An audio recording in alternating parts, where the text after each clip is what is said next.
Bienvenido Iván Briones y Beltrán Briones al Club de Ladrillo. Yo vengo de una familia de clase alta, se podría decir. Me meto en la UBA porque quiero no depender de mi familia. Yo dije, tengo que armar algo propio. Los primeros años no me alcanzaba la plata y a la noche no comía. Hice un año de facultad, quería el mejor promedio de la historia de la carrera. Tenía el segundo mejor promedio. Si yo laburo full time estos años, cuando mis amiguitos se reciban, yo voy a fumar abajo del agua. ¿Imaginabas que tu vida iba a terminar en el sector de real estate? Me imaginaba siendo independiente. Y quiero que generes 10 millones de dólares. Me dice, yo a fin de año, 14. Y ahí me fui a manejar 9 países. ¿Qué pasa si me voy a Sudáfrica y la sucursal de la Argentina se vende? Y me pierdo mi indemnización de 20 años de banco. Esa cláusula la agrego. Entonces cuando sucede eso, pleno. ¿Cómo viviste la exposición masiva y repentina? Me cambió la vida 180 grados para bien. No soy más inteligente que la media. Lo único que tengo por encima de ello es la cantidad de veces que hago las cosas. Si no tenés nadie criticándote, lamentablemente sos irrelevante. Juntan su primer canuto de $100.000. ¿Qué harían con esa inversión? Tenés la diversificación y la concentración. Cuando vos diversificás, lo que estás haciendo es tratando de mantener el valor de tu capital. ¿No te siguen mis 20 palos? La verdad que no.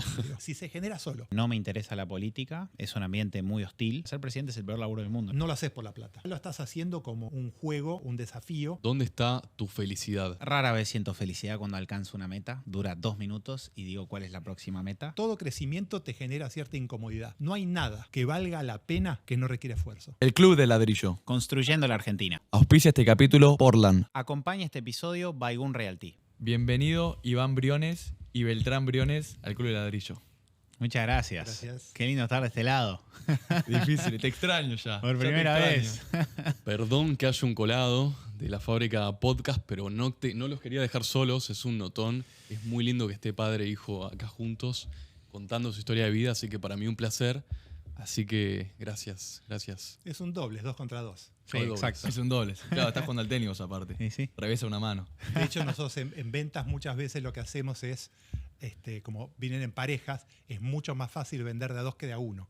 Entonces ponemos 2 vendedores y hacen un jueguito de bueno o malo, qué sé yo, con lo cual sirve mucho en ventas, por ejemplo, meter 2.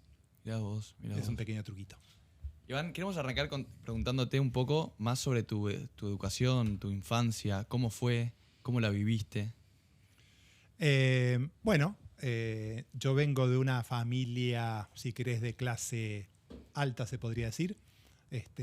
Fui a buenos colegios, un buen nivel socioeconómico. Igual cuando llego a la etapa de facultad voy a muy buenos colegios privados. Cuando voy a la etapa de facultad me meto en la UBA porque quiero no depender de mi familia y empezar a independizarme. Entonces no quería recibir plata de mi familia y digo, voy a la UBA, consigo mi trabajo y me mantengo absolutamente solo por un tema de independencia. En mi familia era una familia de plata y te manejaban mucho por el dinero. Hacé tal cosa y te doy plata, haces tal otra.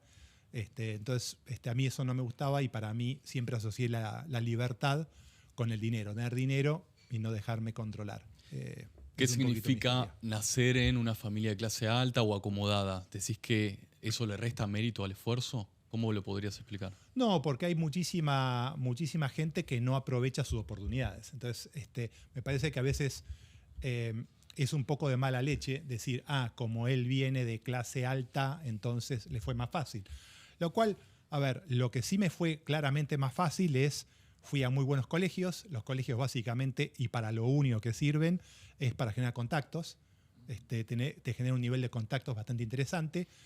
Y después, bueno, te da una base también educativa superior, pero tampoco es que vivís de eso. Y después nada más, porque yo a partir de ahí hice todo solo. Yo me meto a estudiar en la UBA. En ese momento doy clases de backgammon y empiezo a jugar como jugador profesional de backgammon y con eso me autosustento. Después me voy a vivir solo. Entro a trabajar en el banco, que entro al banco a través de una cartelera de la UBA, que podía entrar cualquiera. Yo entré ahí y hago toda mi carrera. O sea, mi familia nunca me ayudó en mi carrera para nada. O sea, yo hago mi carrera absolutamente independiente de mi familia. Claro, antes del mundo de la construcción vos eras Macario, estuviste 20 años. 20 años. Por eso, entonces, la realidad que me quita mérito eso, no porque no tuve nunca un apoyo económico a un emprendimiento Vos mío no ni a sos mi un carrera. heredero. No, o sea, la realidad es que no. Pero Iván, o sea, tu primer laburo fue profesor de backgammon. O sea, eso pasó como desapercibido. O sea, Sí. ¿es así? Es así. Mirá vos. Es O sea, así. gana bien. No fue porque- mi primer laburo, porque tuve otros laburos. Fui cadete en un momento, después trabajé para la Dirección General de Rentas un tiempo y después para la DGI, lo que es hoy ARCA, Ah, mirá. un año. Y después sí, fui profesor de backgammon. ¿Vos tenías una relación como la que tenés hoy con tu hijo, con Beltrán, con tu viejo, o cómo era? No, nada que ver. Mi viejo era chapado a la antigua, de alguna manera, mi abuelo también. Entonces, de alguna manera tenía una relación mucho más distante de lo que se ve hoy con las generaciones nuevas. Entonces, en una relación, yo soy tu padre, vos sos mi hijo, no es una relación igualitaria. Yo te digo lo que tenés que hacer, cómo hacerlo y todo. Entonces, de hecho, en ese momento mi abuelo todavía era el accionista principal de Sáenz Briones, que es ¿A la qué se empresa que dedicaban? hace Cira Real. Ah, mirá. Entonces, de hecho, la vende a esa empresa la vende mi abuelo.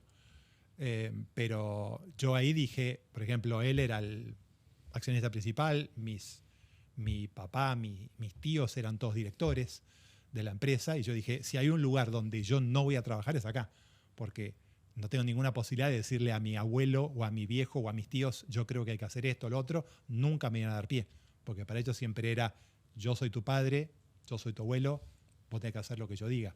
O sea, nada que ver con la relación que yo tengo con Beltrán, absolutamente distinta. ¿El que paga decide? Ponele. ¿Y cómo se enfrentó eso a cuando vos le dijiste, mira, voy a seguir por mi camino y quizás el primer camino que era ser profesor de backgammon era totalmente distinto a lo que él había pensado para vos? No, ¿Cómo- no cayó cómo bien, fue? para nada. ¿Cayó bien? No, para nada. Pero era un camino de libertad. O sea, por ahí la gente no te lo toma, pero a ver, uno va cubriendo distintas necesidades. O sea, la primera necesidad es de supervivencia, de comer y qué sé yo. Yo eso siempre lo tuve cubierto de alguna manera. Entonces, yo tenía una necesidad más de proyección, de creación, de hacer algo por mí mismo. Y yo sabía que del lado o en la compañía de mi abuelo yo no tenía un lugar. O sea, iba a ser un empleado o iba a ser un títere de mi abuelo o de mi padre o mis tíos. Entonces, no era el lugar para mí. Entonces yo dije, tengo que armar algo propio. Y ese armar algo propio por ahí significaba empezar de abajo. Pero para mí era muy importante por mí mismo hacerlo. Y a ver, no me va a hacer el pobre, pero yo los primeros años a mí no me alcanzaba la plata. O sea, yo no Claro, llegaba, profesor de backgammon. no llegaba a fin Claro. de mes. Entonces, o sea, al 20 y pico me quedaba sin plata. Y por ejemplo, ya cuando trabajaba en el banco, como tenía unos vouchers, los lunch on ticket que te daban para almorzar, yo los canjeaba eso a mediodía y a la noche no comía. ¿Qué aprendiste de ese momento que no llegabas a fin de mes habiendo vivido en una familia, digamos, acomodada? Y para mí está buenísimo porque te crea, en realidad, autoimpuesto de alguna manera, pero te crea un nivel de necesidad. O sea, Hambre. exacto. O sea, para mí lo que te empuja a crecer es siempre una ambición y todo crecimiento te genera cierta incomodidad. No hay nada que valga la pena que no requiere esfuerzo. Y lo voy a repetir. No hay nada que valga la pena que no requiere esfuerzo. Hoy, por ejemplo, hablaba con una arquitecta que es soltera y me decía, ay, me da fiaca salir y qué sé yo, quiero que el pibe venga y aparezca. Le digo, flaca, si está ahí disponible tan fácil, ya lo hubiese agarrado otro. Entonces, olvídate, vos tenés que salir a buscarlo, vos tenés que leer el libro de Beltrán Briones, publicitate, saca tus historias en Instagram, que te comenten, hacé flujo fuera, con historias, te va a aparecer un pibe. O sea, tenés que laburar. ¿Tu viejo Beltrán te inculcó ese hambre? ¿En algún momento lo hablaron? No, me parece que papá es ambicioso y yo por mi parte soy muy ambicioso y en el buen sentido, porque la palabra ambición tiene una connotación negativa muchas veces y para mí no debería, para mí es muy sano.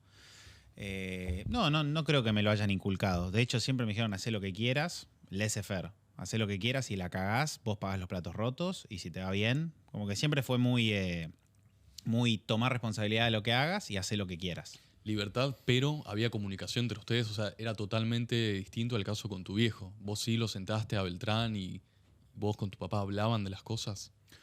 Sí, en la adolescencia, como cualquier pendejo, a mí no me interesaba trabajar con papá, me interesaban, viste, las minas, salir de joda y qué sé yo.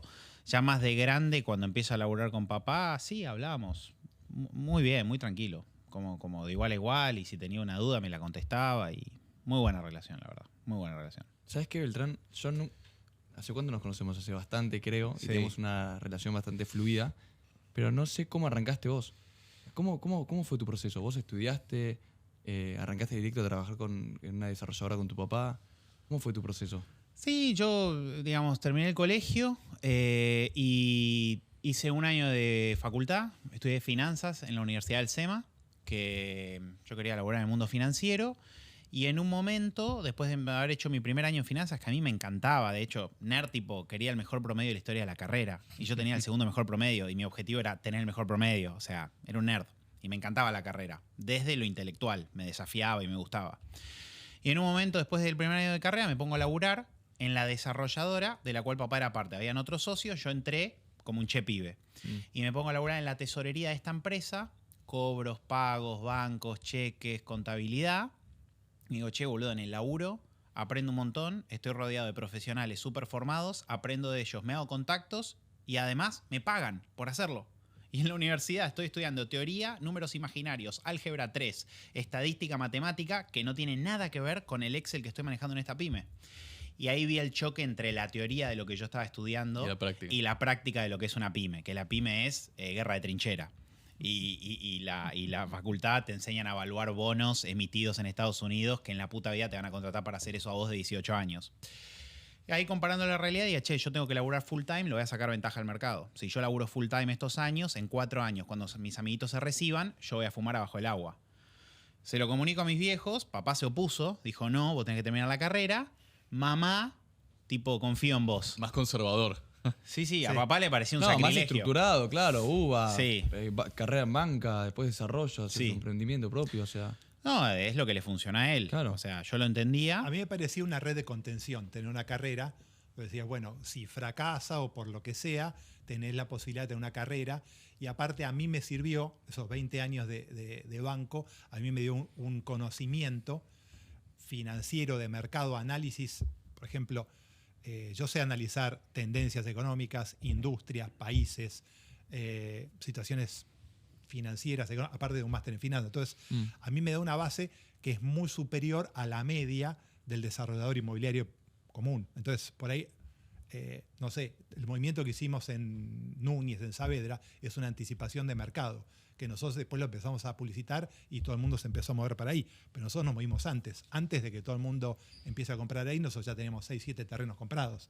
Entonces, tenemos una lectura y eso es producto de la formación que yo tuve en la banca, si querés, internacional. Y entonces, de alguna manera, yo decía, bueno, ¿por qué no tomás esa estructura previa y después te lanzás a algo más propio? Que fue mi historia. Entonces yo medio como que estaba diciendo mi ejemplo, pero él hizo un atajo y dijo voy directo y ya vos? está, y absorbió para ese conocimiento directamente de mí y se ahorró 20 años de carrera. Iván, ¿por qué vos sentiste que tenías que pasar de emprendedor a dueño? Y es un tema de un poco esto que hablábamos de la libertad, del tema del dinero como libertad. Entonces, si vos trabajás en una empresa en relación de dependencia, siempre vas a tener un jefe, vas a tener un jefe de tu jefe que te va a decir qué hacer, qué no hacer, qué no se puede hacer. O sea, yo agarré por suerte los años 90 de la banca, que fue muy interesante, que vino de la mano de las privatizaciones, de desarrollos donde se desarrolló toda la parte de energía, la parte de electricidad, la parte de gas de la Argentina. Hubo una reestructuración, también las reestructuraciones de todas las deudas después del default del 2002. Agarré una parte muy divertida de la banca. Hoy por hoy, hace 20 años que el sistema bancario está muerto. Cuando digo muerto, es muerto. Yo me voy al 2008 a Sudáfrica porque después de la nacionalización de las AFJPs, el mercado de capitales en la Argentina desapareció. Y yo trabajaba en la parte de investment banking, que es la parte de los grandes negocios, y ahí me llaman de Sudáfrica y me dicen, mira, Argentina murió y te queremos a vos acá, en Sudáfrica. Y ahí me fui a manejar 9 países. Fue una experiencia espectacular. ¿Vos fuiste? Sí, Sí, sí. Mirá. probablemente los mejores años profesionales de mi vida. Y ahí aprendí un montón. Yo pensé que me las sabía todas acá y cuando fui allá era uno más. ¿Qué te dijo tu mujer cuando diste ese salto?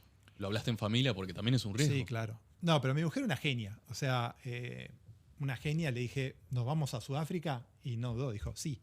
Digo, ¿eh? O sea, Sudáfrica, que vos veías que tenías unas tasas de violaciones, de SIDA, no sé qué, que era una locura. O sea, nos daba pánico. Al principio cuando fuimos estábamos en pánico. ¿Dónde nos metimos? De Recoleta a Sudáfrica. Ah, ¿lo sentiste así también? Al principio sí, tenía mucho miedo, injustificado, pero porque era un tema de la información que sale afuera, que tiene mucha prensa negra. Después cuando vas a Sudáfrica te das cuenta que no es tan así y que realmente... Igual era un horror, tipo, llegamos a Sudáfrica, vino un tipo del banco a capacitarnos sobre los riesgos. Entonces, teníamos un auto y nos dice, mira, esto es lo que suelen hacer antes de robarte o secuestrarte. Te dejan un papel en el parabrisas de tu auto. Si el papel es blanco y vos no lo sacás, dicen no está atento. Después te ponen un papel azul. Si lo dejan ahí 2 días y no lo sacás, dice está muy poco atento. Y por último te ponen un papel rojo en el parabrisas de tu auto y si no lo sacás es que sos una presa fácil.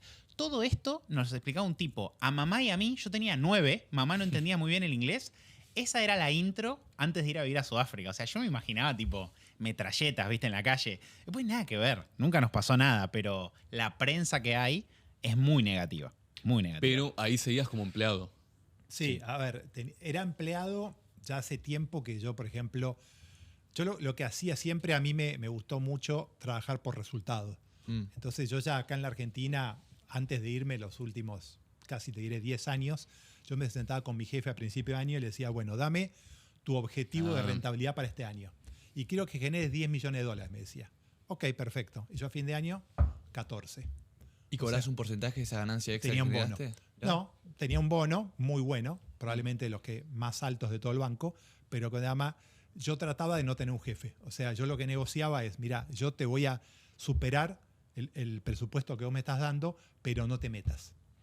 Y al principio me costó un poco más, al final ya no se metía mi jefe y hacía yo, pero siempre tuve como esa necesidad de hacer las cosas a mi manera. Los bancos, el problema que tienen, o sea, es una muy linda escuela, pero los bancos básicamente administran y manejan riesgo. Entonces, lo que están más atentos a no perder plata que a ganarla. Entonces, vos vas con un negocio nuevo y te dicen que no. ¿Por qué? Te lo pongo un ejemplo fácil. Vos prestás $100 millones y el margen de ganancia es un 2%. Con lo cual, prestaste $100 millones, ganás 2 millones. Ahora, si prestaste $100 millones y no te devuelven, perdiste 100. Ahora, ¿cómo recuperas esos 100?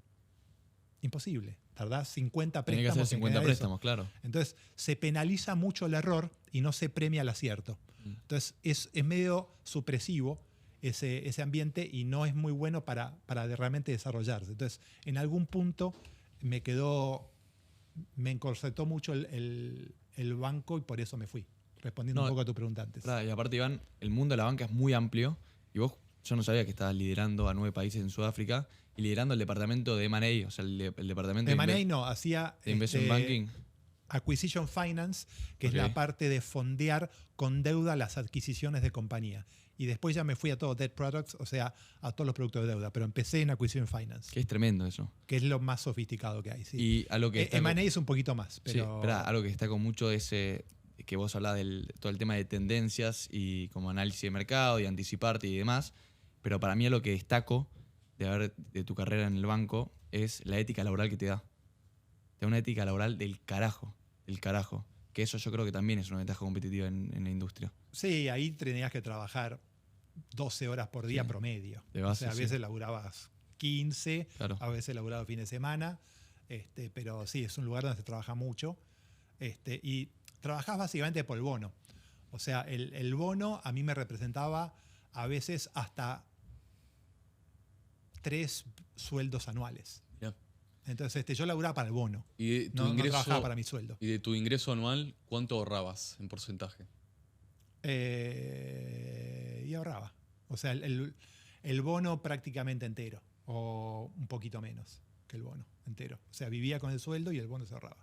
Y con ese ahorro, ¿dónde pensabas que era lo mejor para invertir en ese momento? Y después quiero saber si eso fue cambiando a lo largo de los años y hoy pensás totalmente distinto a ese momento.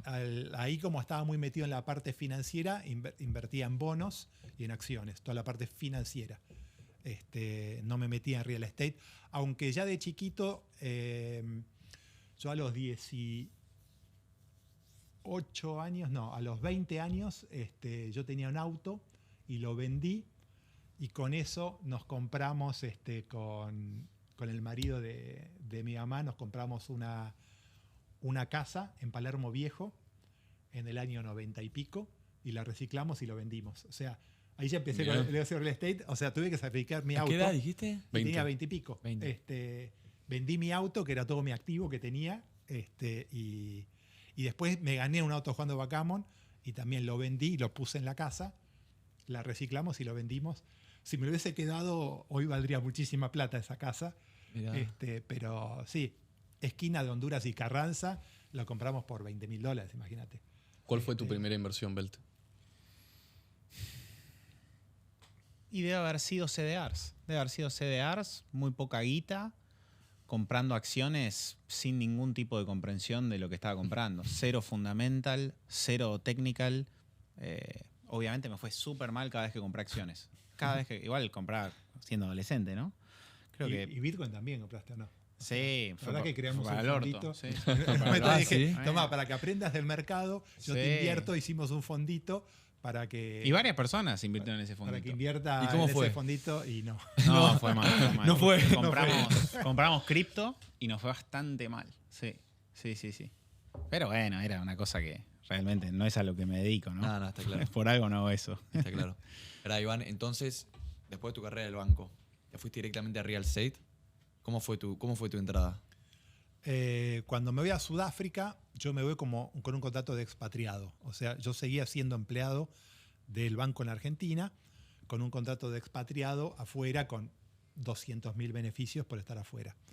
Entonces, lo que yo pongo en mi contrato, pues yo acostumbrado de vuelta, a ver, los contratos que yo manejaba eran así de gordos, por de 50 millones de dólares para arriba, entre 50 y 500 millones de dólares. O sea, compra de supermercados, qué sé yo. O sea, estaba muy acostumbrado a prever diversos escenarios y situaciones. Entonces, uno de los escenarios que yo se me ocurre es, ¿qué pasa si me voy a Sudáfrica y la sucursal de Argentina se vende? No puedo volver más. Y me pierdo mi indemnización de por ahí 20 años de banco con ese sueldo y con esos beneficios. Entonces, pongo en mi contrato esa cláusula, la agrego. Es la única cláusula que agrego, que digo que si el banco se vende mientras yo estoy allá, me puedo considerar despedido y me tiene que indemnizar bajo ley argentina. Cosa que sucedió. Entonces, cuando sucede eso, pleno, ahí levanto muchísima plata. Y de hecho me ofrecen quedarme en Sudáfrica. Dice, cobrar la plata y quédate. Y la verdad que trabajaba bien. Lo que pasa es que ahí justo Beltrán terminaba la primaria y empezaba la secundaria. Si me quedaba ahí, ya Beltrán se iba a convertir en un sudafricano. Ya para entonces casi que hablaba mejor inglés que español. Y aparte, cuando iba a terminar la secundaria, como ahí en Sudáfrica tenés algo que se llama Black Economic Empowerment, que es un tema de cupos para universidades, cupos para trabajo y todo. Él siendo blanco y siendo hombre, el cupo no le iba a dar, se iba a tener que ir a estudiar a Inglaterra, seguramente, y se iba a Inglaterra y no lo veía nunca más. Entonces, y no iba a ser argentino, porque ya se olvidaba de argentino, tenía amigos argentinos. Entonces decidí cagarle la vida. Entonces dije, secundaria, ¿qué hago? Me vuelvo a Argentina. Y que haga toda la secundaria en Argentina, total sabe inglés, si quiere irse a trabajar afuera podrá, pero lo voy a hacer argentino. Y lo traje renunciando a ese laburo, muy buen laburo del banco que me ofrecieron. Y nada, que haga la secundaria que es Argentina. Y me tomé primero casi un año sabático, que en realidad hice un par de negocios. Compré deuda de una empresa que estaba quebrada y la revendí. Hice un par de préstamos, porque yo venía muy del tema bancario, entonces estaba muy familiarizado con préstamos. Estaba bastante sofisticado, entonces podía meterme en estructuras más o menos complicadas. Y después ahí empiezo a prestarle a desarrolladores. Empiezo a comprar boletos en Pozo con una opción de venta, lo que se llama un put, que es una opción de venta, en el cual yo le puedo vender, compro ahora y tengo una opción de revendértelo en 6 meses. ¿Para vos invertías en Pozo? No. Yo vos compraba comprabas- en Pozo, pero tenía una opción. Al tener una opción de venta y la puedo ejercer, Ah, es como un préstamo. Sí, sí. Para mí es un Ok, préstamo. ok. O sea, yo te compraba 1.000 y te vendía 1.200. Al mismo fideicomiso. al mismo desarrollador. Ok. Entonces, en el fondo es un préstamo, se llama un préstamo sintético hacer eso. Es igual que un préstamo. Está claro. Y empecé haciendo eso, taca, taca, taca, habré hecho, no sé, 10 operaciones de esas. Y ahí es cuando, en un momento, uno de los con los que yo estaba haciendo eso, me dice, préstame, pero un monto grande, muy superior al que venía manejando con él. ¿Cuánto? De ahí me pide $500,000. ¿Qué ticket tenías en general para estos 10 boletos que hiciste? Boletitos de, por ahí tenía 3 operaciones, pero boletos de 60 lucas cada uno, monambientes. En esa época costaban de 50 y 60, con lo cual mi máxima exposición por ahí eran 100 lucas, 150 lucas, 200 lucas. Tenía 2 desarrolladores que hacía eso. Ahí solo una pausa. ¿Cuál es tu sensación cuando te ofrecen o te piden $500,000 a meterte en un negocio así?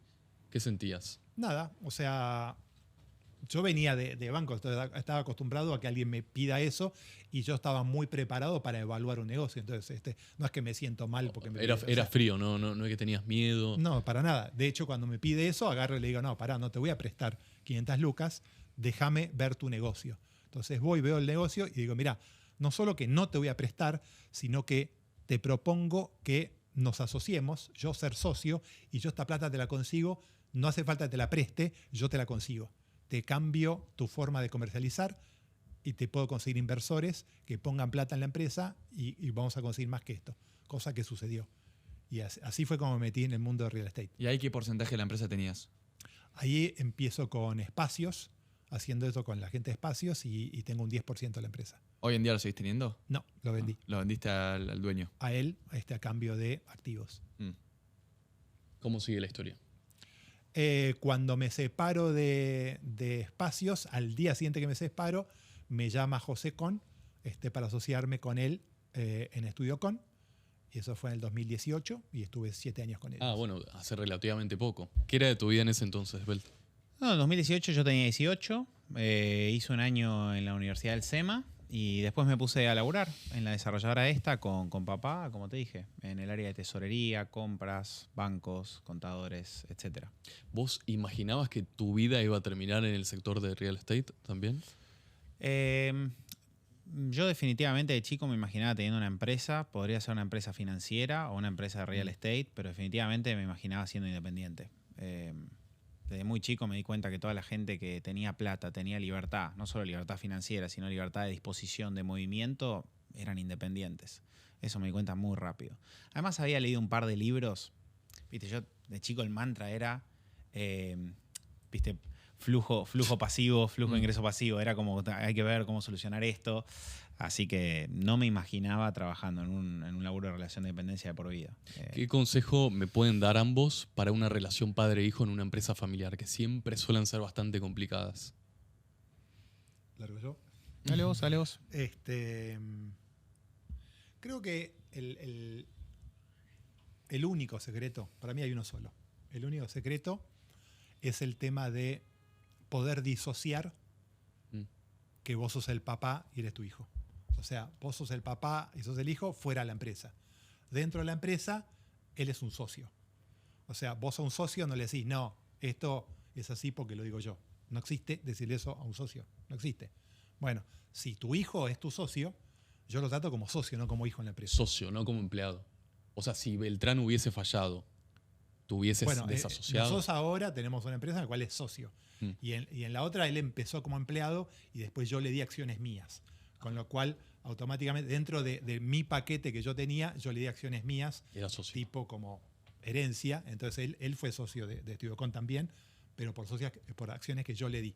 Y yo siempre lo traté como socio y lo respeté como socio. Entonces, no tenés ningún conflicto, salvo que quieras tener un conflicto con un socio, pero o tengas diferencias muy sustanciales. Pero si vos lo tratás como socio, no vas a tener problema. A ver, yo considero que hay aspectos donde yo soy más fuerte, tengo más conocimientos que Beltrán, y hay ciertos sectores donde Beltrán tiene más conocimiento que yo. Claro. Entonces, por ejemplo, yo no le voy a hablar a Beltrán de marketing. Él sabe mucho más que yo. Entonces, yo lo escucho, lo puedo cuestionar en algunas cosas, pero cuando él me da las respuestas y esas respuestas tienen relación con lo que observo y con lo que se puede probar, para mí es suficiente. Entonces, yo lo escucho mucho más a él de lo que él me escucha a mí. De hecho, él no me escucha en marketing. ¿En qué, Para serte honesto. ¿en qué Pero lo- en ventas o en compra de lotes o qué sé yo, es un poco al revés.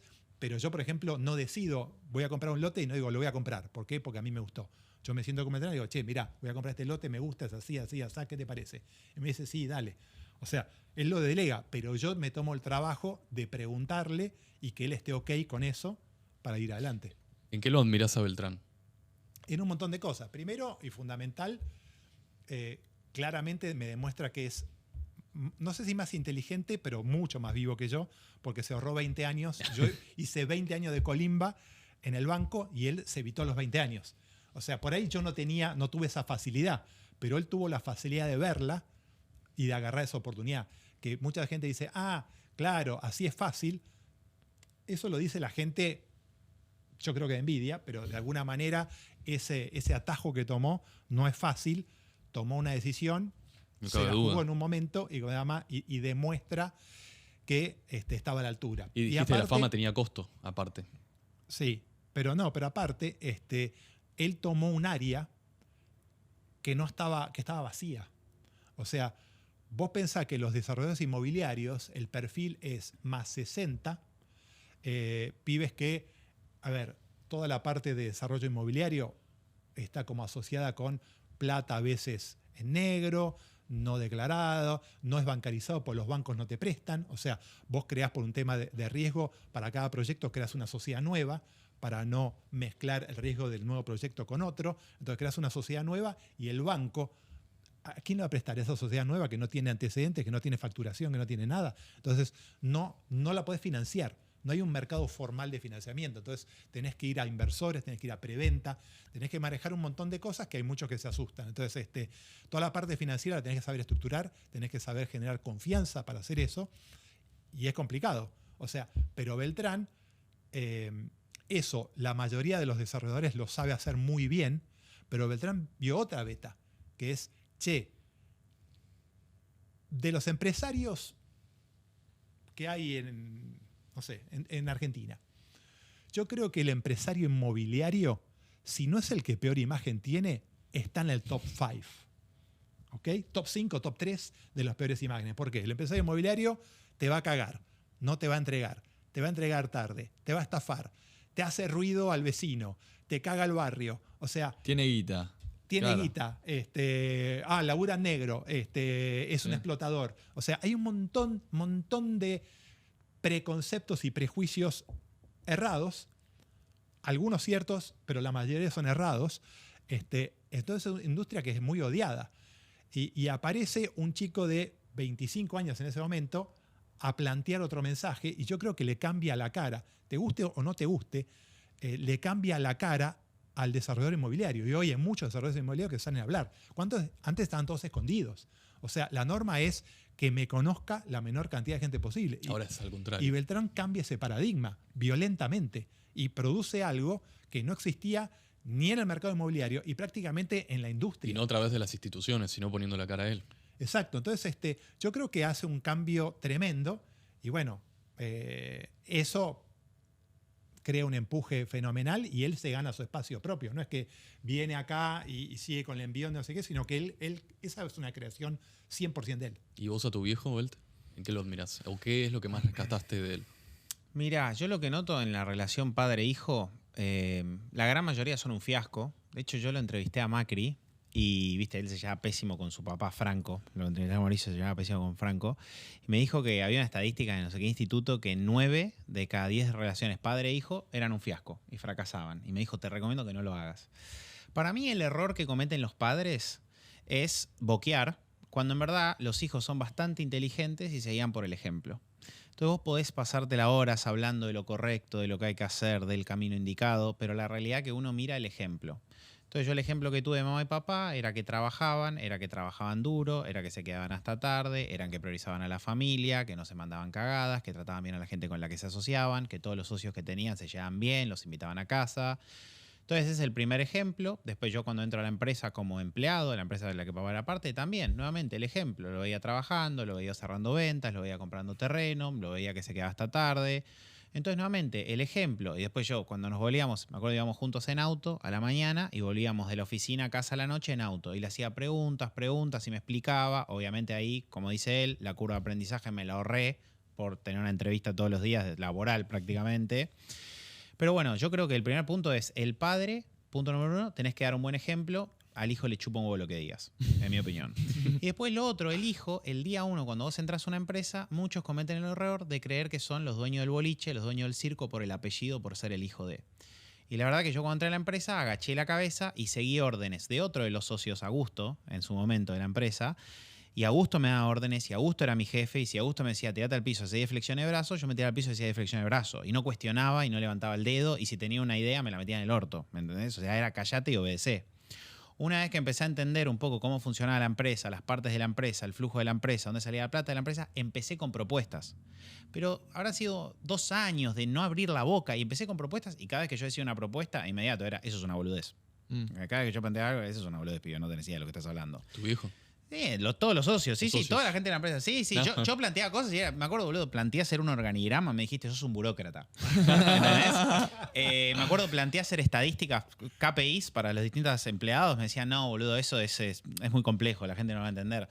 Y me acuerdo que yo tenía que hacer lobby en la empresa para que me compren las ideas. Y de hecho ese fue mi primer coqueteo con las ventas. Yo estaba vendiéndole a gente de una empresa ideas a las cuales ellos me decían que no y los tenía que convencer de que me digan que sí. Cuando planteé lo del Instagram me dijeron, no, pero esto no es una empresa de teenagers. Viste, como que promocionar en Instagram era un sacrilegio. Bueno, un montón de boludeces.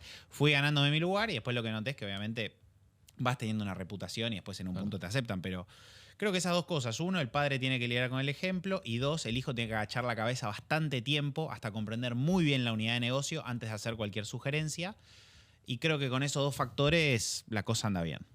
Che, Beltrán, ¿y cómo viviste la exposición masiva y repentina de un año para otro? O sea, ¿cómo cambió tu día a día? ¿Y eventualmente te afectó en algo o sea, con tus relaciones, con tu novia, con tus amigos, con la gente, o sea, con gente dentro de la industria? ¿Te afectó? Boludo, yo estoy en el real estate hace unos pocos años. Papá, dentro de todo, a ver, sos un desarrollador nuevo. Tendrás 10 años en el rubro como desarrollador. Sí, 10, 11. Bueno, yo tengo 6 años. O sea, somos nuevos y hoy, viste, mucha gente me dice, conozco lo que es un desarrollo inmobiliario por vos. Abrimos una empresa nueva. Estamos con 6 obras, comprando 3 lotes nuevos. La empresa tiene menos de un año. Tenemos empleados, tenemos oficinas. Levanto el teléfono a cualquier inmobiliario, me conoce, cualquier persona que nos vende un terreno nos conoce, cualquier proveedor de materiales se muere por laburar con nosotros. Cuando contratamos gente dice, no, boludo, lo sigo, no puedo creerlo, estoy para laburar con ustedes.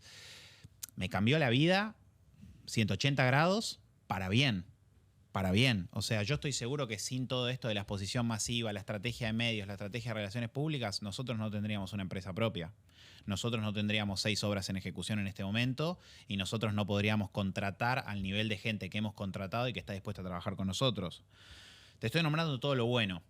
Lo malo, siempre que camino por la calle me para gente con muy buena onda. Siempre que voy a un restaurante me para gente, me piden fotos, se ponen a hablar. Viste, mi novia, tipo, viene un pibe y me empieza a codear, hacete el pelotudo, camina, porque los ve que vienen, viste, con la tarjeta en la mano, viste.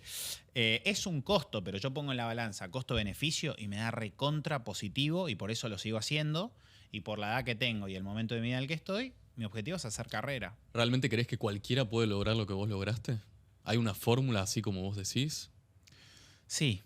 Está escrita en el método Briones. A verlo, que lo tenés ahí. Nada, les traje 2 copias a Vamos ustedes, todavía. chicos. Para que se den una idea de lo que es este libro. Este libro, toma. Gracias, El método Briones, cómo promocionar y vender cualquier cosa. Que si estás escéptico acerca de si se puede promocionar o vender cualquier cosa, el libro es el mejor ejemplo. Fue el mayor lanzamiento de la historia de un libro en Mercado Libre. Fue el mayor lanzamiento de un libro de negocios de un autor argentino. Está número 1 en ventas en Meli, número 1 en ventas en Jenny de no ficción, número 1 en ventas de no ficción en Cúspide y número 1 audiolibro de Amazon. O sea, me tengo que cambiar la tarjeta de presentación y poner autor en vez de desarrollador inmobiliario. Sí. Hoy por hoy soy mejor escritor que desarrollador. Probablemente. Bueno, este es el autobombo que siempre hago, ¿no? Es un arte, pero, a ver, si cualquiera lo puede hacer, yo creo que sí. Y mucha gente piensa que no, pero yo creo que sí. Si vos te fijás, hace 5 años no era el gran orador, no era un gran promotor, no era un gran conferencista, pero después de hacer 300 conferencias, después de hablarle 4.000 horas a la cámara, después de hacer 700 videos promocionando Núñez, vas ganando cancha y vas ganando habilidad. Yo creo que la práctica hace al maestro y, de hecho, ahí en el libro me lo recalcó un chabón. Página 75, digo, no soy más inteligente que la media, no soy más inteligente que mi grupo de amigos, no tengo mejores contactos que la media de los chicos con los que fui al colegio. Lo único que tengo por encima de ellos es la cantidad de veces que hago las cosas. Estoy abriendo un capítulo al azar y dice, ¿cuál es el mejor marketing? ¿Cuál es? Bueno, también me criticaron por este capítulo. Miren. Porque yo hablo de que el mejor marketing es un buen producto. Y que vos podés hacer todo el marketing que quieras, podés promocionar todas las horas que quieras, podés aparecer en la Panamericana, en el cartel más grande, pero si tu producto es malo, nadie te va a volver a comprar, nadie te va a recomendar, nadie te va a mandar un referido. Y que a la larga, si vos pasás tiempo mejorando el producto, haciéndolo de mejor calidad, eso termina dando más ventas que cualquier campaña publicitaria. Haters, críticas y odio. ¿Por qué? Bueno, el libro está basado en las preguntas que más me hacen y siempre me consultan acerca del tema de los haters. La verdad que lo que hablo ahí es que si ganás algún tipo de relevancia, lamentablemente vas a recibir críticas. Es inevitable, no hay ninguna persona con mucha relevancia y mucho éxito que no lo tenga. El mejor ejemplo de esto es Galperín, en Twitter lo matan, ahora Messi lo están, fusilando. Darín hizo la serie El Eternauta, la mejor serie de Argentina en mucho tiempo, lo matan por un comentario de unas empanadas. O sea, el hater está, digo, a nivel que ahí digo, si no tenés nadie criticándote, lamentablemente sos irrelevante, lamentablemente. Y después lo otro, que esto ya es, ya más a conciencia, podés jugar con la provocación para conseguir más alcance. Porque no es lo mismo una noticia buena como una noticia polémica, discusión, te da mucho más alcance. Yo eso lo supe usar muy bien. Y bueno, simplemente son estrategias y me parecía acorde a un libro de marketing que en la que empezás a poner la cara y empezás a hacer marketing te van a empezar a putear. Entender por qué sucede y usarlo a tu favor. Che, ¿y cómo te sienta esta nueva faceta de empresario, de dueño? Súper, súper. La verdad que es una unidad de negocio que conocemos muy bien. También el nombre de la empresa, Grupo Briones. Y dije, nos vamos a apalancar de la marca personal, porque papá también tiene redes sociales, ¿viste? ¿Ah, sí? Sí, boludo, papá es un celebrity ¿Está en redes TikToker? sociales. 20 TikTok por día también. estás ¿me jodiendo, entiendes? boludo. No, pero tengo No sabía. 52.000 seguidores en TikTok. Ah, me estás Boludo, papá es boludo. un celebrity, boludo. Yo hago videos más. Tenés que escribir vos el libro. Literal, él escribió el segundo. Literal. Hago más de contenido más técnico. Ah, Pero, mirá. pero sí. Menos masivo. Sí, no busco la masividad. Pero igual yo consigo bastante masivo, 52.000 seguidores. Ponele. Boludo. Chicos, ¿qué harían juntan su primer canuto de $100.000? ¿Qué harían con esa inversión? ¿Qué sería lo mejor que pueda hacer alguien en esa posición? Sí, estás preguntando al verdulero si tiene que comprar verdura. por No, eso. Me está tirando un centro a la cabeza sin arquero. Pero No. siempre real estate. No, a ver, el tema es el siguiente. Para mí, en la inversión, tenés básicamente dos estrategias cuando vos invertís. Tenés la diversificación y la concentración. El típico que te dice, no, hay que diversificar. En realidad, cuando vos diversificás, lo que estás haciendo es tratando de mantener un portafolio o el valor de tu capital.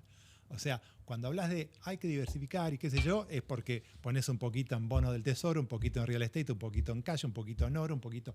O sea, bueno, eso lo tiene que hacer un pibe, no sé, que tiene mucha plata, un más 50 que está queriendo mantener. Ahora, cuando vos sos joven, lo que tenés que hacer es concentrar, porque vos lo que querés es acumular capital. Entonces tenés que concentrar en el negocio que vos creés que te va a ir bien. Por eso muchos jóvenes se volcaron al Bitcoin, porque en un momento era una explosión que iba para arriba, all-in al Bitcoin y duplicamos o qué sé yo, o perdieron guita. O sea, hoy lo que compraron Bitcoin por ahí tienen valores de hace 5 años. Entonces no ganaron, porque tiene mucha volatilidad, mucho riesgo y la gente, el 90% de los traders pierde plata. Entonces la gente dice voy a poner en Bitcoin, voy a ganar, y la realidad es que el 90% va a perder plata. Ahora, ¿dónde puedes invertir? En acciones, el S&P es buena alternativa, te digo que sí.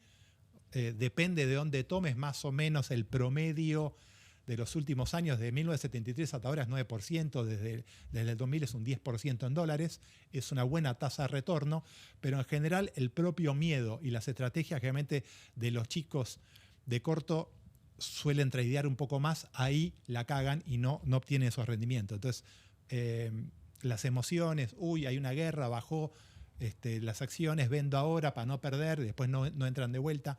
La realidad es que no consiguen esos rendimientos. Ahora, real estate... Un monoambiente, ponele. La verdad que el real estate es muy sencillo. O sea, no por nada es el mercado financiero más grande del mundo. O sea, es muchísimo más grande que las acciones, muchísimo más grande que cualquier... Es el mercado de inversión más grande del mundo, el real estate. ¿Por qué? Porque es fácil. O sea, es bastante fácil. Vos te comprás un departamento acá. Decís, tengo una renta. Hoy por hoy te da entre 5 y un 6% de renta anual en dólares. Pero tenés una apreciación potencial. Yo creo que ahora estamos hablando de por lo menos piso mínimo 10% anual. Entonces, aparte de la renta del 6%, tenés un 10% de apreciación. Entonces tenés un 16% en dólares en un activo que también lo puedes usar, tiene un uso. Porque, qué sé yo, el Bitcoin, ¿en qué se va a usar? Puede tener valor o no el día de mañana. Yo creo que va a tener valor, pero la verdad tengo mis dudas. El oro. Tengo oro, buenísimo. Es reserva de valor. ¿Y en qué usas el oro? ¿Se come con el oro? ¿Te da tasa de interés el oro? ¿Podés tener ingreso pasivo con el oro? No. Entonces, la realidad es que el real estate funciona muy bien por donde lo mires. Entonces, es muy buena inversión. El único problema que tiene el real estate es que el ticket de entrada es muy alto. Claro. O sea, tenés que tener hoy por hoy, no sé, de 60 lucas para arriba para poder entrar. Yo creo que cuando se tokenice el real estate va a ser masivo. Hoy por hoy todavía no está preparada la sociedad argentina, por lo menos ¿Por para el ese tema de producto. comportamiento? Yo creo que primero que real estate está asociado con esto que estamos hablando de un mercado muy conservador. Entonces, y el típico comprador es un más 50. Entonces, no está preparado para eso. Ahora, los jóvenes sí. El problema que tienen los jóvenes es que están buscando duplicar la plata en 6 meses. Claro. Y el real estate lo que te dice es, no, yo te voy a pagar, no sé, 5% de renta, 6% de renta, y va a haber una valorización al cabo de un tiempo. Pero yo creo que, por ejemplo, alguien que compra en Pozo hoy, en 2 años le hace un 50% piso en dólares. Piso. Y mostrame en dónde conseguís eso. La gente me va a criticar, pero la realidad, yo creo eso. En el 2023, con las elecciones, antes de las elecciones, cuando yo vi quién eran los candidatos para el balotaje, dije, cualquiera de estos 3 es mejor que Alberto. Acá es una oportunidad para duplicar la plata. Llamé a todos los inversores y digo, muchachos, compren. Compraron muchos y eso fue en el 23. En el 25 habían ganado un 90% en dólares. Se va a volver a repetir, no esa suba, pero yo creo que los que compren ahora le hacen tranquilamente un 50-60% a lo que se viene, pero con los ojitos cerrados. Piso. Entonces, ¿vale la pena? Sí. Y aparte te genera, el tema de la renta te genera un flujo de fondos que después podés reinvertir o utilizar, pero me parece que está bueno. Pero el gran drama que tiene para la gente joven es que es un ticket alto. Iván, hablaste un poco de la importancia del mercado de capitales en real estate, en general, o sea, a nivel mundial. ¿Qué condiciones se tienen que dar para que Argentina tenga un mercado de capitales? Y tiene que haber primero previsibilidad. O sea, lamentablemente todavía estamos con una dicotomía política económica de peronismo, antiperonismo, liberalismo, antiliberalismo. Entonces, hay mucha gente que todavía no se anima a invertir en serio porque dicen, bueno, en el 2027 puede haber un cambio de gobierno y podemos volver para atrás, por ahí viene Kicillof y me cambia todas las reglas de juego, entonces no se animan. Lo cual es una pena porque creo que se van a perder un upside muy interesante, pero bueno, eso te tira para atrás. El otro tema es reglas de juego claras, confianza, y tenés que demostrar. La confianza se demuestra, no se proclama. Vos decís, che, mirá, quiero que tengas confianza en mí. Y te vengo cagando de hace no sé cuántos años. Es difícil que yo te genere confianza. Entonces, si nosotros venimos haciendo default, venimos haciendo cambios de juego, de reglas masivos en los últimos años, es difícil que de golpe, de un día para otro, se crea ese ambiente como para que la gente invierta. Pero la realidad, hoy por ejemplo estuve con unos inversores de Bélgica. Ah, mirá. Están desesperados por invertir en Argentina. Desesperados. Argentina está de moda en Europa. La verdad que Europa se está socializando. Claro. Tienen problemas religiosos, tienen problemas políticos, tienen problemas de raza, raciales, y Argentina no tiene nada de eso. Estamos fuera del área de peligro nuclear. Tenemos agua, tenemos comida, tenemos energía, tenemos petróleo, tenemos minería. O sea, realmente Argentina está preparada para ser una potencia y es uno de los 4 países en el mundo, 4 en el mundo que tiene superávit fiscal. O sea, es una locura lo que es Argentina. Es una locura. Es lo que dice en términos de banco es un no-brainer. O sea, no la puedes pensar. Y los pibes la están viendo y nosotros como, viste la fábula de de la ranita y el agua caliente que le van poniendo y no se da cuenta pues estamos adentro. Llega un momento Y que... llega un momento que te quemaste. Bueno, nosotros no lo Eso le estamos pasó a viendo ellos. pues estamos acá. Pero la gente afuera está viendo y dice, ustedes lo que tienen es una locura. Y está baratísimo. Entonces hay que invertir. Este tipo vino y me dijo, quiero poner 20 palos. Y yo dije, no te voy a vender 20 palos. No, pero no me haces un emprendimiento para mí, te compro la tierra. No me conviene, hacerlo con otro, digo. Pues la verdad que gano mucha más plata haciéndolo por mi lado. Entonces, no me sirve tu plata. Si querés compramos un terreno y hablamos, pero no me pongas la plata para el desarrollo porque no quiero eso. O sea, no voy a trabajar para vos. Pero tipos, y aparte se sorprendió, pero ¿no te sirven mis 20 palos? La verdad que no. Digo. Si se genera solo. O sea, y a ver, esto fue hoy, pero digamos, tengo americanos, tengo europeos de muchos lados que están viendo que Argentina tiene una posibilidad de crecimiento enorme. Y bueno, es una cuestión de animarse o no animarse.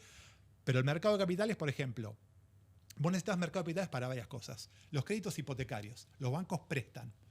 Ahora, te explico una cosa muy fácil. Los bancos tienen el 84% de su fondeo a menos de 30 días. Pues lo tienen en cajas de ahorro, en cuentas corrientes y en plazo fijo. ¿Ok? Y te prestan un hipotecario a 20 años. Tienen lo que se llama un descalce de plazo animal. Porque a vos te prestan a 20 años y tenés una corrida un poquito del banco, te dice, dame mi depósito, ¿y cómo la recuperan la que prestaron a 20 años? Es imposible. Entonces lo que tienen que hacer es, esos préstamos a 20 años que están generando con hipotecarios, los tienen que empaquetar y vendérselos a un comprador de largo plazo. El Estado. No, No. una compañía de seguro, por ejemplo. Claro, o la FJP Seguro en su de momento. vidas o lo que sea. Entonces, tenés que armar un producto de inversores de largo plazo que les interese ese producto. Que hay muchos, pero tenés que armar. Mirá. Entonces, porque a los bancos se les acaba el balance. Entonces tienen que agarrar y poder descargar eso para volver a generar Claro. más. Eso es lo que necesita para explotar el mercado. Igual yo creo que el segundo semestre de este año el mercado hipotecario va a volar por el aire. Ya hay muchos bancos que están dando señales, bancos que están prestando en dólares, bancos que bajaron la tasa y aparte estamos con encajes extraordinariamente altos que subieron los encajes para la crisis que se produjo el año pasado. Cuando bajen esos encajes, la cantidad de pesos que entran al mercado es animal. Pero no entiendo, o sea, volvieron los créditos hipotecarios manteniendo este descalce de plazos que hablas. O sea, Sí. porque el tema de securitizar los flujos no lo tienen hoy en día. Entonces, yo supongo que debe tener un horizonte temporal muy corto la vuelta de los créditos hipotecarios. ¿Qué opinás? La propia cartera, cuando los bancos generen cartera de hipotecarios, va a ser uno, ellos la necesidad de vender y otro, el mercado, la necesidad de comprar eso. Entonces va a surgir solo, porque también es un tema de oferta y demanda. Si no hay oferta de hipotecarios, tampoco se produce el producto. Entonces eso se va a generar solito. Yo creo que lo vamos a estar viendo en la segunda mitad del 2026 o principio del 2027. Creo que vamos a ver una explosión de créditos hipotecarios. Los bancos, desde el 2002 que los bancos no trabajan de bancos. O sea, cuando Argentina sale de la convertibilidad, hay una explosión, los bancos dejaron de prestar y todas las empresas dijeron, yo no quiero que me preste un banco. Entonces, la realidad que ¿qué estuvieron haciendo? Estuvieron financiando el déficit fiscal, le prestaban con el LIC al 200%, te tomaban a vos caja de ahorro. ¿Cuánto te pagan por la caja de ahorro? ¿Dónde están pagando ahora? No sé, 25 puntos, 30 puntos. No, ni siquiera, te pagan nada. Te pagan 3%, 4% en su momento. O sea, la cuenta corriente, ¿cuánto te pagan? Cero. Te Entonces, cobran. Te cobran por el eso, y te cobran comisión. Entonces, estos estaban captando plata a tasa cero y la colocaban al 200% al Banco Central que tiene la maquinita de imprimir Con las billetes. letras. Entonces, ¿cuál es el riesgo de crédito que tenés? Cero, porque imprimen y te pagan al 200%. Es un negocio. O sea, los bancos, las tesorerías de los bancos se llenaron de plata con riesgo cero, y ante ese negocio vos sos gerente general de un banco. Entonces decís, bueno, Sí. acá tengo la tesorería que le puede prestar $200 millones al Estado, O al una pyme. 200%, Olvídate. o una pyme que la está remando, qué sé yo, y si le presto no sé si me la devuelve. Claro, ¿A quién y le me presta? paga una tasa Con- mínima. Con riesgo Sí. muchísimo más alto. Entonces claro. no te prestaban. Está claro. Entonces, hace 20 años que los bancos no trabajan De de banco. bancos. Ahora se acabó el déficit fiscal, no le pueden prestar al Estado y tienen que salir a prestar. Mm. Y ahí aparece el público con hipotecarios, con prendarios, con préditos personales. Y bueno, ese es el negocio que se viene. Belt, ahí hablando un poquito de política, vos lo conocés a Milei y también me interesa saber si te interesa a vos el poder. ¿Y qué opinas del poder? No lo conozco personalmente. O sea, he estado con él en algún que otro evento, pero no lo conozco personalmente. No me interesa la política. Me parece que es un ambiente muy hostil Me parece cómo se tratan entre ellos y creo que la remuneración que te da la política es muy baja. O sea, si sos honesto, ganás poca plata. No sé, ahora está Dorni con una polémica que creo que él ganaba 2 millones de pesos y ahora gana 4 millones de pesos. No es guita comparado a lo que ganas en el sector privado. Si sos honesto, a ver, también está el tema del ego, lo entiendo al ego, pero a mí no me cierra por ningún lado. No te cierra por ningún lado ser político. No, boludo, hagas lo que hagas, te van a matar. No ganas un mango si sos honesto y probablemente por el resto de tu vida no puedas caminar por la calle. Así que no. De hecho, Macri lo dijo, es el peor laburo del mundo. Él decía, ser presidente es el peor laburo del mundo. Yo me cagaba de risa, pero tiene razón. Me parece que es el peor laburo del mundo. Sí. Bien. Después, ¿qué sueñan ahora con la empresa? O digamos, ¿cuáles son las expectativas que tienen? ¿A dónde apuntan? A ver, yo creo que el objetivo final es muy ambicioso, pero para llegar a ese objetivo final tenés como ciertas escalas o metas. Entonces, yo creo que en un primer momento es tener un crecimiento en cuanto a cantidad de obras, en cuanto a metros construidos y en cuanto a reconocimiento. Es una primera etapa. Y después de ahí es un salto muy grande hacia convertirse probablemente, o sea, a este nivel, en la desarrolladora inmobiliaria más grande de la Argentina. ¿Pero por qué? ¿Qué te mueve? ¿Vos tenés un hambre económico hoy en día o No. es otra cosa? No, o sea, digamos que no lo haces por la plata. ¿Ok? O sea, ya lo estás haciendo como un juego personal, un desarrollo, un desafío. Pero la realidad es que vos podés trabajar por varias razones. Cuando vos trabajás por la plata es un primer nivel de necesidad, que es más de supervivencia. Claro. Una vez que superaste eso, empezás a trabajar por otros motivos. O sea, si nosotros estamos pensando ahora por ahí en levantar un fondo o crear un fondo de real estate, 100 millones de dólares, o sea, estás hablando de otras ligas, estás hablando de otro tamaño, pero ¿por qué lo haces? O sea, y ahí voy un poquito a reivindicar a los desarrolladores. O sea, cuando vos ves un estado de resultado, a mí me encanta ver el estado de resultado. Ves el estado de resultado y ¿para quién trabajás? Uno dice, tengo mi empresa, no trabajo para nadie. Mentira. Ves el estado de resultados, se compone por, para quien no lo sabe, ventas, costo de mercadería vendidas, después viene el margen bruto, después viene costos administrativos, costo de comercialización, resultado operativo, después viene intereses, impuestos, resultado final. ¿Para quién laburás? ¿Para el banco? Vos te llevás el resultado final. Antes laburaste para todos estos, se llama stakeholders. Claro. Vos cuando haces ventas, estás laburando para tus clientes. Estás dando un producto suficientemente bueno que ellos estén dispuestos a intercambiar su dinero por tu producto. Entonces estás laburando primero para tus clientes. Segundo, tu costo de ventas. Son todos los proveedores. Estás laburando para los proveedores. Estás generando una cantidad de laburo infernal a contratistas, proveedores, intermediarios. Tremendo. Vendedores de materiales, corralones, tenés de todo.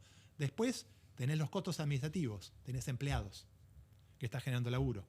Después tenés los costos comerciales, tenés marketing, todo esto que estamos haciendo. Después tenés intereses, estás laburando para los bancos, si es que te prestan plata, o para los inversores, en caso de los desarrollos inmobiliarios. Y después estás pagando impuestos, estás laburando para el Estado. Entonces, todos esos cobran antes que vos. Entonces vos decís, ¿por qué lo hago? Y la verdad que le estás haciendo un enorme bien a la sociedad. Podrán decir, no, sos un garca, ganás un montón. Flaco, no sabes la cantidad de laburo que genero. No sabes la cantidad de movimiento que genero en el mercado. Es impresionante. La cantidad de gente que ayudamos. La cantidad de manos que... A mí me llaman un montón de otros desarrolladores. Che, ¿me das una mano con esto? O tipo, che, ¿me puedes promocionar esto? Y le O sea, das la una plata mano. es una consecuencia, pero entonces, ¿dónde está tu felicidad? ¿En ser un benefactor social, digamos? Es en un logro, ponerte un objetivo y cualquier movimiento que te genere o te acerque a una meta que vos estás trabajando y generando, cualquier cosa que te acerque a eso, te genera felicidad. Porque de alguna manera es un reflejo o una validación de lo que vos estás haciendo de tu capacidad. O sea, la realidad es que la verdadera felicidad es el aumento de tu capacidad para hacer algo. Esa es la felicidad. Está relacionado a la libertad, a esa libertad que vos me hablabas al principio. O con tu sea, viejo. en cualquier juego tenés 3 elementos. Tenés una meta, tenés una barrera y tenés barrera, metas y libertades o capacidades se llama. Entonces, cuando más alta pones tu meta, más altas son las barreras. Es decir, quiero hacer un proyecto de 100.000 metros cuadrados. Claro. Entonces, la barrera es enorme, porque tenés que tener 150 millones de dólares por ahí para poder hacerlo. Entonces, tu capacidad para lograr eso tiene que aumentar. Entonces, lo que te provoca el ponerte metas superadoras, el ponerte un desafío, el salir de tu zona de confort, es el aumento de tu capacidad. Esto, lo que nosotros, el crecimiento nos provoca meternos más. O sea, yo, por ejemplo, a mis 57 años, prácticamente con Beltrán, aprendí de cero el tema de marketing. O sea, me obligó a aprender un montón de cosas que yo no sabía y a meterte en nuevas cosas y expandirte. Y la verdad que eso es lo que te genera a vos una sensación de libertad y de alegría. Es como el famoso dicho, el pájaro está tranquilo en la rama, no por la fuerza de la rama, sino por su capacidad de saber volar. Esto es lo mismo. O sea, ¿cuántos desarrolladores o millonarios te dicen, hice un negocio, me fundí, pero volví a empezar porque ya tenía conocimiento? Cuando vos generas esa capacidad, tenés una libertad indescriptible y es un juego muy divertido. Belta, ¿hay algo que le hayas querido preguntar a tu viejo y que nunca lo hiciste y ahora podés aprovechar la oportunidad? ¿Por qué lo haría acá enfrente de una cámara? Pero, Te comprometo. Juego para la tribuna. No. Para vos. Aprovechá la oportunidad posta, igual te digo, como para jugar para vos. O sea, para hablar del corazón.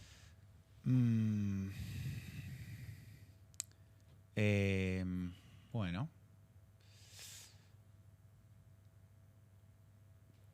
¿Cuánto pagarías de incidencia? Mentira. Boludo. Lo más bajo O sea, posible. no, pero más una pregunta, lo que le quiera decir está o lo bien. que fuera. Bueno, ¿algún consejo para tu nieto o tu bisnieto? A tu nieto lo vas a conocer, pero para tu bisnieto o tu tataranieto que quieras que yo le deje de parte tuya para ellos? Me encantó. Y yo creo que Un consejo. No. Es para la tribuna. No, es para la tribuna. Tenés la tribuna. me reprimió. Hablando en serio no es para la tribuna. Es para no, hablando en serio. Yo creo en 20 que- años que lo vean juntos, ¿entendés? Yo creo que lo mejor que puedes hacer por una persona. A ver, yo lo que noto, voy a ver un poquito, pero lo que yo noto que la gente necesita mucha admiración y validación. Muchísimo. ¿Por qué? Porque permanentemente estamos sometidos a un montón de supresión en el colegio. No sos bueno en esto, por eso sos buenísimo en matemática, pero sos malo en educación física y no sos bueno, o al revés. Entonces, siempre te están remarcando por lo malo. Estás bajo mucha supresión. Los gobiernos te ponen impuestos, o sea, te persigue la FIP, te persigue. O sea, permanentemente estás bajo mucha crítica. Tus supuestamente amigos a veces tenés un poco de éxito y se ponen envidiosos. Los haters básicamente es envidia. Recibís mucha presión. Entonces, la realidad es que lo mejor que puede hacer para una persona, en términos general, es validarla. Es ver lo bueno que tiene, fomentar lo bueno que tiene, es darle la libertad para que pueda crear. Entonces, si vos me decís Muy qué bueno. es lo que me gustaría, es eso. Es darle, no servido, pero darle la capacidad para que la persona pueda crear y pueda hacer lo que realmente quiera hacer, pero por él mismo. Está muy bueno, Iván. Y para ir cerrando, aprovechando que ahora estamos un poquito sensibles, ¿está bien? Te voy a forzar a hablar un poquito de corazón. ¿Qué le dirías a tu viejo ahora? Mirándolo a él. No mirando a nosotros. Mirándolo a él. No, bueno. Primero, muy agradecido con papá y con mamá por la educación, no solo por los colegios, sino por la educación de casa, que para mí va más por el lado de los valores, de qué está bien y qué está mal, qué es moral y qué no. La verdad, también por la libertad que me han dado, nunca me dijeron tenés que estudiar esto, nunca me dijeron tenés que hacer esto, nunca me dijeron tenés que laburar de esto. De hecho, papá ni siquiera me dijo de trabajar en su empresa, me lo dijo uno de sus socios, Lucas. Lucas fue el que me dijo, che, boludo, tenés que venir a laburar con nosotros. O sea, nunca me impusieron ninguna realidad, ni me impusieron ninguna condición. Así que lo principal sería, bueno, estoy súper agradecido, de verdad. Entiendo que me han dado un montón de oportunidades muy buenas. Y que nada, espero hacerlos orgullosos y espero que si el día de mañana me va muy bien, que sepan que es en gran medida gracias a ustedes, a la formación que me dieron, al cariño que me dieron. Así que yo creo que en gran medida soy un producto de mis padres y bueno, espero ser un fantástico producto. Te dejo derecho a réplica, si querés. Bueno, creo que él sabe que... A él, al Hablando señor, de al él. señor. A mí no me estás hablando. Bueno, sabés que estamos muy orgullosos de lo que haces.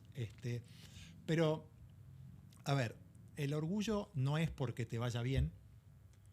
El orgullo es que hagas las cosas con integridad, que es lo que vos sientas que está bien para vos.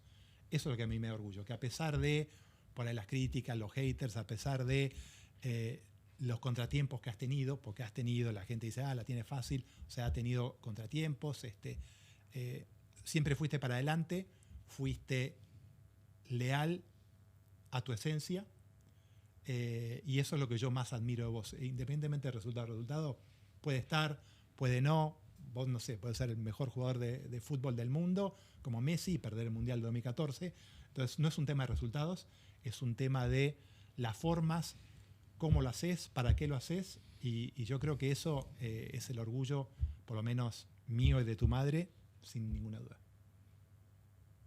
Bueno, una cortita. ¿Qué es el éxito para vos? Para mí es ir superando obstáculos que te acerquen a una meta. Rara vez siento felicidad cuando alcanzo una meta. Dura 2 minutos y digo cuál es la próxima meta. Y cuanto más grande las metas, más grandes los obstáculos. Y cuanto más grande el obstáculo, más placer sentís al superarlo. Vamos a hacer un edificio gigante, hay que vender el penthouse que sale 2 palos verdes, pedazo de obstáculo, y cuando lo lográs te volvés loco. Te volvés loco 2 minutos y decís, bueno, ¿y ahora qué lote hay? Bueno, este penthouse vale 3 palos, vamos por este. Es un poco de lo que dijo papá, digamos, la plata no tiene nada que ver con el éxito, no tiene nada que ver con el disfrute de trabajar, pero nada, cuando tenés las necesidades básicas cubiertas, te chupa un huevo laburar por plata, laburás por la adrenalina de jugar un juego que te entusiasma y te desafía. Para mí la vida es igual al Monopoly. ¿Por qué jugás al Monopoly? ¿Por qué jugás al TEG contra tus amigos? Para competir, para divertirte, para ganar, para medirte, para desafiar. Y cuando ganás el TEG, las pocas veces que gano, la felicidad me era 1 minuto. Y digo, ¿jugamos otro? ¿O jugamos al Monopoly? ¿O jugamos al FIFA? Los negocios y la vida para mí son lo mismo. Lo divertido es estar en el juego y tener una meta. Y cuando alcanzás la meta decís, che, necesito otra más grande. Me parece que va por ahí. Beltrán, Nicky, gracias por recibirme en su casa. Gracias Un de placer, corazón. querido. Gracias a vos. Y muchas gracias a ustedes por venir. Nos Gracias a encantó. ustedes. Gracias a ustedes. Gracias, chicos. Un gran aplauso.